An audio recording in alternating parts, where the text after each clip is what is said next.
अर्जुन को एक दिन रास्ते में एक छोटी सी सांपनी मिलती है जो आखिरी सांसें गिन रही होती है। उसकी हालत देखकर अर्जुन का दिल पिघल जाता है। वो उसे घर ले आता है, दवा लगाता है, लकड़ी से मरहम धीरे धीरे घाव पर लगाता है। जब जख्म भर जाते हैं तो वो उसे आजाद कर देता है। अर्जुन नहीं जानता था कि उसकी ये छोटी सी नेकी उसकी पूरी जिंदगी बदलने वाली है। अगले ही पल जो सांपनी मरी सी पड़ी थी वो जिंदा हो उठती है। दरअसल वो कोई साधारण जीव नहीं बल्कि हजारों साल की तपस्या वाला दिव्य अस्तित्व थी। सुनहरी रोशनी चमकती है और वो देवीय रूप धारण कर लेती है। सामने खड़े गरीब अर्जुन को देखकर वो तय करती है कि उसके जीवन दान का कर्ज जरूर चुकाएगी। 3 साल बीतते हैं। कभी का गरीब विद्वान पूरे साम्राज्य का महामंत्री बन चुका होता है। तभी युवा सम्राट एक भयानक बीमारी का शिकार हो जाता है। अंतिम समय में वो अपनी इकलौती बेटी राजकुमारी अनन्या को अर्जुन की जिम्मेदारी सौंप देता है और उसे संरक्षक राजा बनाकर सेना और शासन दोनों की कमान दे देता है। साथ ही दोनों की सगाई भी तय कर देता है। अर्जुन वादा करता है कि वो अनन्या को एक महान शासिका बनाएगा और उसे 100 बार गलतियों की छूट देगा। अनन्या भी पिता के सामने कसम खाती है कि वो कभी उसका विश्वास नहीं तोड़ेगी वरना उसका सर्वनाश हो। महामंत्री के मार्गदर्शन में अनन्या राजगद्दी पर बैठती है। साम्राज्य को स्थिर करने और दिवंगत सम्राट का सपना पूरा करने के लिए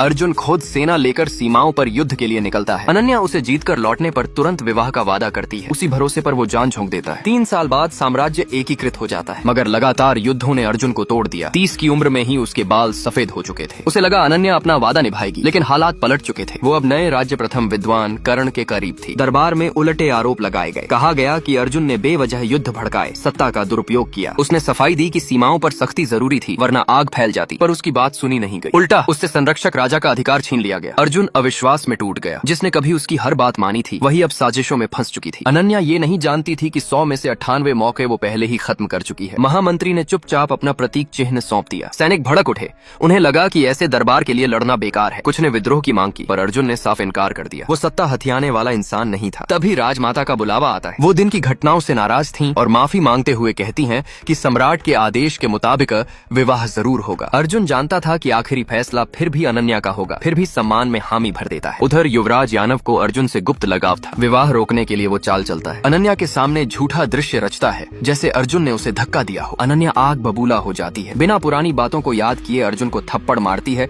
और उसका मृत्यु दंड मुक्ति आदेश भी वापस ले लेती है। अर्जुन के दिल पर जैसे तीर चल जाते हैं। ये उसकी 99वीं माफी थी। राजमाता समझाने की कोशिश करती है पर अनन्या कहती है कि जनता सिर्फ महामंत्री को जानती है, सम्राट को नहीं। अगले दिन दरबार में था। वो विदाई का पत्र सौंपता है। 100 बार सहने का वादा पूरा हो चुका था। अनन्या पढ़ने ही वाली थी कि कर्ण नाटक करता है, गिर पड़ता है। वो घबरा कर उसकी ओर दौड़ जाती है और बिना पढ़े पत्र मंजूर कर देती है। अर्जुन उसी पल राजधानी छोड़ देता है हमेशा के लिए। अगले दिन शादी के जुलूस के साथ अनन्या महामंत्री के निवास पर पहुंचती है। अंदर सन्नाटा, घर खाली। वो कहाँ है? खोज का हुक्म होता है। जमीन भी खोदने को कहा जाता है। तभी खबर आती है जिस दिन उसे पद से हटाया गया उसी दिन वो शहर छोड़ चुका था हमेशा के लिए।